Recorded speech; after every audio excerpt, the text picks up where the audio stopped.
ibu-ibunya juga ada bapak-bapaknya nggak di sini? Ada ibu semua ya.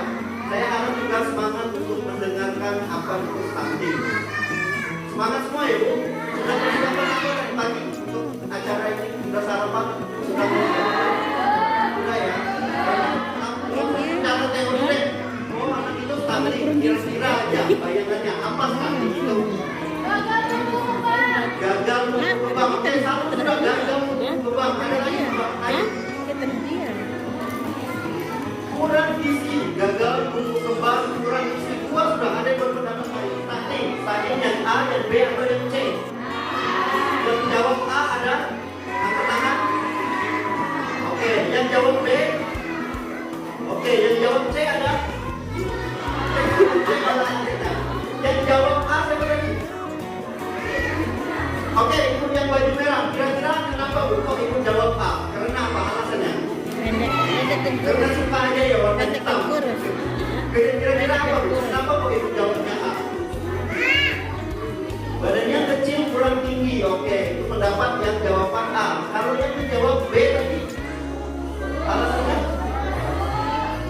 gimana Bu? Oke, tingginya tidak sesuai dengan berat badannya. Tingginya tinggi ya, tapi badannya kurus. Oke, itu pendapat ibunya, tingginya tidak sesuai sama berat badannya. Dia jawab yang B. Ada yang jawab C? Ada yang kenapa kamu jawab C? Kalau yang C, kebalikan dari dua ini ya. Dia tinggi juga, dia tinggi juga. Oke, sekarang kita lihat stunting yang mana. Siapa yang jawab A tadi? Nah, yang jawaban yang benar adalah A. Jadi stunting itu dia pendek. Kalau yang tengah itu pernah dengar kata wasting itu dia kurus. Yang C ini overweight atau biasa kita sebut kegemukan, obesitas. Tiga-tiga ini Pak punya masalah seperti kita semua Pak. Baik itu stunting, wasting, dan overweight atau obesitas. Seperti ini ya, misalnya ya. Jumlah balita itu kita 919 balita. Itu sepermata kecubung. Tapi yang datang ke posyandu jumlahnya cuma 249.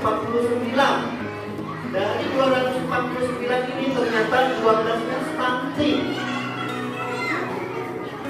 200 dari 900 ini kira-kira berapa persen Bu?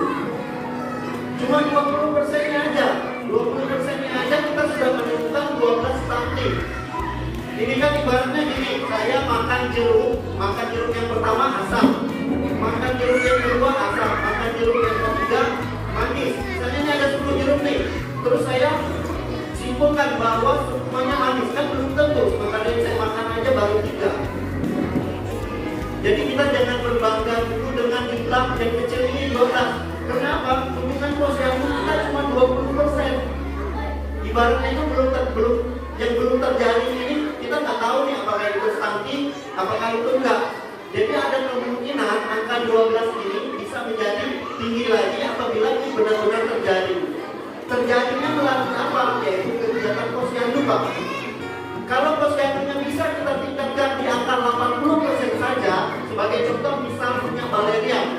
Baleriam itu populasi yang harus datang ke posyandu itu 700.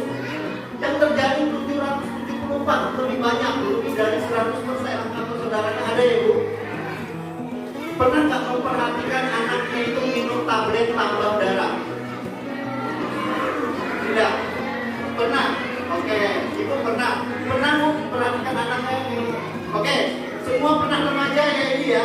Pernah nggak minum tablet tambah darah? Kapan minum tablet tambah darahnya? Pas hamil? Waktu remajanya pernah nggak minum tablet tambah darah?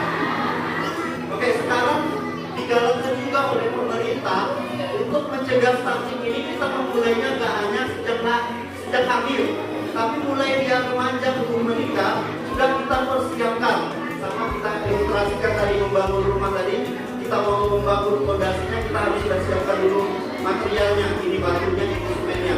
Seperti ini juga kita mau menciptakan generasi emas. Kita harus mempersiapkan dari mulai dia remaja. Salah satunya seperti apa? Minum tablet tambah darah. Berapa sih minum tablet tambah darah? Ada yang tahu? Dulu kita pernah mendengar 4 sehat 5 sempurna. Pernah dengar?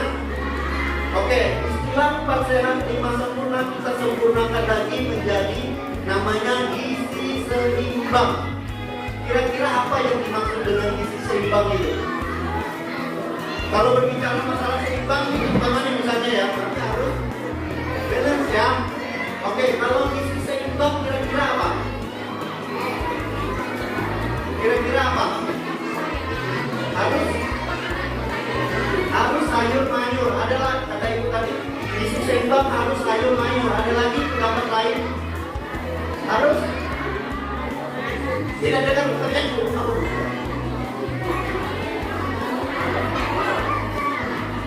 Oke, ini misalnya saya ilustrasikan saya sama anak ini, porsi makan saya sama porsi makan anak ini berbeda nggak? Berbeda. Banyakan saya atau banyakan dia? Banyakan saya ya. Kira-kira kenapa kok saya porsinya lebih banyak sama dia lebih sedikit? Kita kan bicara masalah seimbang kan? Kira-kira kenapa?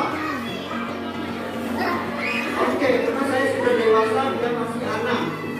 Karena saya sudah dewasa, energi yang saya keluarkan lebih banyak. Berarti saya makan juga harus banyak. Karena dia anak-anak, aktivitasnya sedikit, energi yang dikeluarkan sedikit, jadi makannya pun sedikit. Kira-kira seperti itu, benar. Ibaratnya seperti ini, saya mau ke Ajam, tapi isi minyaknya cuma setengah liter. Kira-kira sampai nggak ke Ajam?